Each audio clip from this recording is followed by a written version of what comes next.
Hello, my friends. Welcome back to English with Khishar.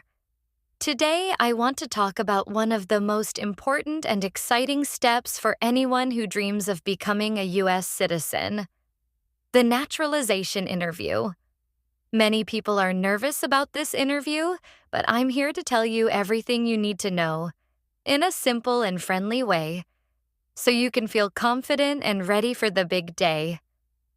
So, imagine this. You have lived in the United States for a few years. You've studied, worked hard, paid your taxes, and finally, it's your turn to apply for citizenship. You send in your application, you wait a few months, and then one day you receive a letter from USCIS. It says your naturalization interview has been scheduled. That's the moment your journey becomes real. You're not just dreaming about citizenship anymore. You're about to earn it. Now, let's talk about what actually happens on the day of your interview. Usually, your appointment takes place at a USCIS office. You should arrive at least 15 to 20 minutes early. When you walk in, you'll go through a quick security check, just like at the airport. The officers will ask for your interview notice and your ID, usually your green card and driver's license or passport. After that, you'll wait in a small lobby until your name is called. When your immigration officer calls your name, you'll go inside their office. That's where the real interview begins. The officer will greet you politely, and you'll be asked to raise your right hand and swear to tell the truth. Don't worry. This is normal, and it's part of the official process. From this point, your English, your honesty, and your preparation will be tested. The interview has three main parts: your application review, the Civics test, and the English test. Let's start with the application review. The officer will go over the information you wrote on your N-400 form. That's the naturalization application. They will ask about your name, your address, your travel history, your family, and your job. They might also ask questions like, have you ever been arrested? Have you ever failed to pay taxes? Or have you ever been a member of any organization? Just answer honestly. If something has changed since you submitted your form, explain it clearly. Honesty is always better than hiding something. Now let's talk about the Civics test. This is one of the most famous parts of the interview. The officer will ask you up to 10 questions about U.S. history, government, and civics. To pass, you need to answer 6 correctly. The questions are simple if you study. You might be asked things like, who was the first president of the United States? Or what are the 2 major political parties? Or who is the current governor of your state? There are 100 possible questions, and all of them are available on the USCIS website, so study them well.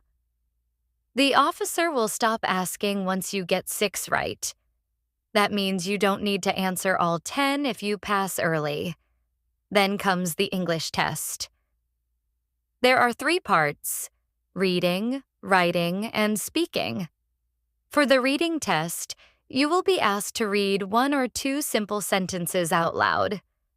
The sentences are usually about American history or everyday topics, like, the flag is red, white, and blue. For the writing test, you will be asked to write a short sentence that the officer reads to you, like, citizens can vote. Don't worry if your handwriting isn't perfect. The officer just wants to see that you can understand and write basic English. Finally, your speaking test is actually happening during the whole interview. The officer is checking how well you understand and respond to questions. You don't need to sound like a native speaker. Just speak clearly and confidently. A lot of people are nervous about their accent. let me tell you something important. Your accent doesn't matter. What matters is that you can communicate and that the officer can understand you. The United States is a country of immigrants. Everyone has an accent. Don't let that stop you from being confident.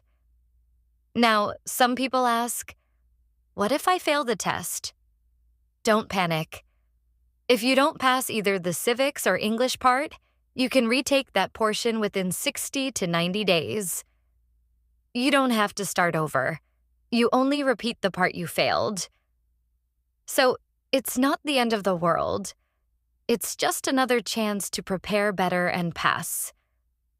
After your interview, if everything goes well, the officer will tell you whether your application is approved, continued, or denied. If it's approved, congratulations. You're almost a U.S. citizen. The last step is the oath ceremony. That's where you'll officially take the oath of allegiance and receive your naturalization certificate. It's a proud and emotional moment. Many people cry during the ceremony because it's the end of one journey and the beginning of another. You are now officially part of the American family. If your application is continued, it means the officer needs more documents or wants you to take another test later. Just follow the instructions they give you carefully. And if it's denied, don't lose hope. You can appeal the decision or reapply when you meet the requirements again. Here's a powerful truth.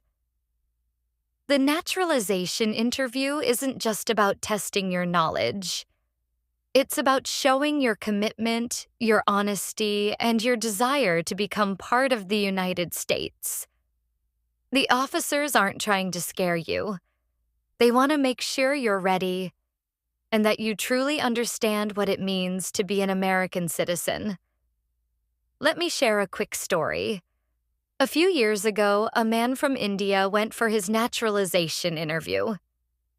He studied for months, practiced his English every day, and listened to English podcasts while driving to work.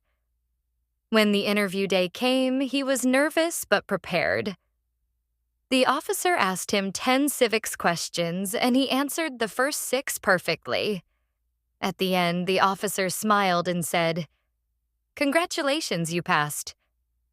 The man said, "Thank you, sir," with tears in his eyes. A few weeks later, he attended his oath ceremony, and when he held his citizenship certificate, he said, "This paper is not just proof of citizenship. It's proof that dreams come true." That's the spirit of naturalization. If you're preparing for your own interview, here's my advice. Start early. Study the 100 civics questions, but don't just memorize them. Understand them. Practice your English every day. Read aloud, write short sentences, and listen to American news or podcasts. Try to speak English in your daily life, at the store, at work, or even at home. The more you practice, the easier it becomes. Also, dress neatly for your interview. You don't need to wear a suit, but look clean and respectful. Bring all your documents, your interview notice, green card, passport, state ID, tax papers, and any documents that USCIS requested. Keep everything in a simple folder so you don't panic when the officer asks for something. And most importantly, stay calm. Take a deep breath before you enter the room. Remember, you've worked hard to reach this point. The officer is not your enemy. They're just doing their job. Smile, answer politely, and show that you are ready to be a responsible citizen. Becoming a U.S. citizen is not just a legal process, it's an emotional and personal transformation. It means you've built your life in this country, you've contributed to your community, and now you're ready to take part fully in the nation's future. You'll have the right to vote, the right to travel freely, and the right to call the United States your home forever. But with those rights come responsibilities to follow the law, to serve when needed, and to respect the rights of others. So, my friends, if you have your naturalization interview coming up, believe in yourself. You've already come this far. You can go all the way. Remember, millions of people from every corner of the world have done it before you. And you can too. Thank you for listening today. If this episode helped you, make sure to like, share, and subscribe to English with Khishar. I'll keep bringing you simple English lessons about real-life topics, so you can learn English and understand America at the same time. See you in the next episode, and good luck on your journey to citizenship.